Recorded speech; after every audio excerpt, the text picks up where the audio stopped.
Alright guys, how you doing, and welcome to another video on the FPL Updates channel, where it's been another thrilling game week with ups and downs, twists and turns, and it's time to delve into just where it went wrong and where it went so well for us.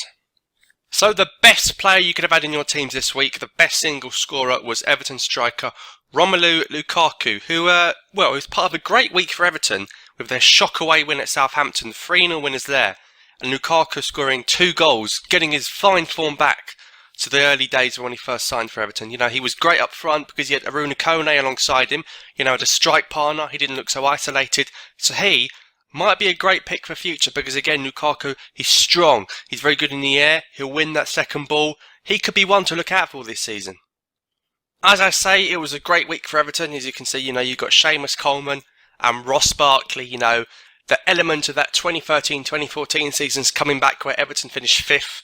Coleman and Barkley, 2 great players, 2 goals in 2 games for Barkley, and Coleman getting that clean sheet and that assist. Only trouble I have with the Everton players is that they've got a really hard run coming up. You know, they've got Manchester City next. So many big teams that they've got this autumn. You've got to be careful with picking their players because it might backfire quite horribly if you've got quite a few of them. I tell you what, another team that did really well this weekend, we thought wouldn't do too well, was Norwich City. They've only just got promoted, but what a weekend they had on fantasy football. Hats off to you if you had any of their players. They had 2 defenders score, would you believe, in their game, yet neither of them made the team.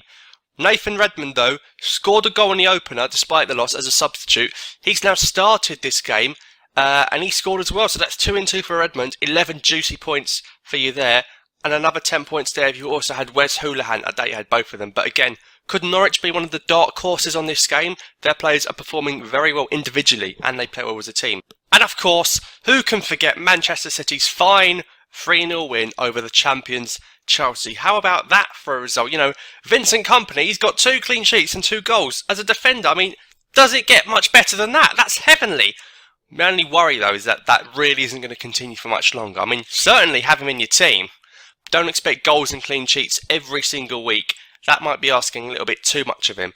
You've also got David Silva, who's had a great start to the season. You know, in the first week, he actually scored a goal, which was then given to him. But, you know, on the game, Yaya Toure got the points. So Silva, one of the best players in the league, also going to be one of the best players on the game.